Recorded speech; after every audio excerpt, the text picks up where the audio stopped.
ঢোকার মানে দাঁড়ানোর কোনো লাইন নেই, রাস্তা সব মানে ঢুকে যাচ্ছে, ড্রেনেজ ব্যবস্থা একটা মাত্র।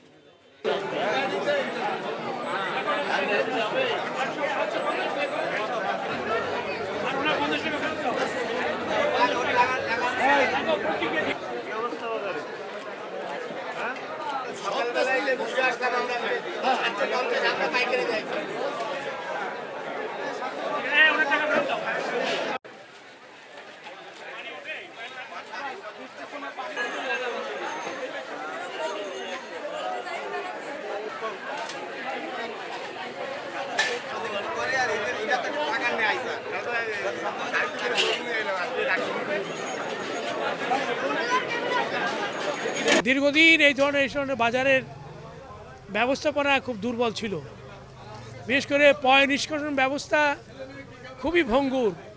আমরা এগুলো দেখছি, এগুলো দেখেই আমরা খুব দ্রুত এই সমস্ত কাজ আমরা হাত দেব। আমাদের জানা দরকার যে বাজারের সমস্যাটা কী। কোনো বাজারের ছাদ দিয়ে পানি পড়ে, কোনো বাজার প্লাস্টার খসে গেছে, হয়তো 40 বছর আগে তৈরি, সেগুলি এখন মেনটেন্যান্সের অভাবে ভেঙে পড়তেছে এবং এতে মানুষের জীবনহানি ঘটতে পারে এমন পরিবেশ সমস্ত বাজারের। খুলনার সমস্ত বাজারগুলোকে আমরা একটি আধুনিক বাজার করা যায় কি না সিটি কর্পোরেশন তা নিয়ে ভাবছে এবং এই ব্যাপারে আমাদের মাননীয় প্রধানমন্ত্রী শরণাপন্ন আমরা হব।